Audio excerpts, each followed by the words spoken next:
want to know the speed performance of your CPU, the type of the processor and its configuration, just click on the taskbar and then right click and then click on the task manager. Go to the performance and here you can see the type of the processor. In my case, Core i3 with the speed 3.30 GHz.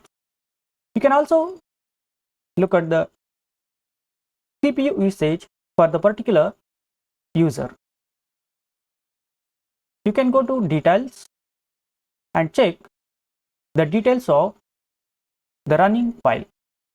If you click on the services, you can see all the services which are currently running.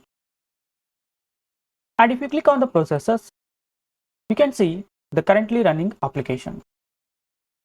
If you find this video useful, please like and subscribe to our educational channel.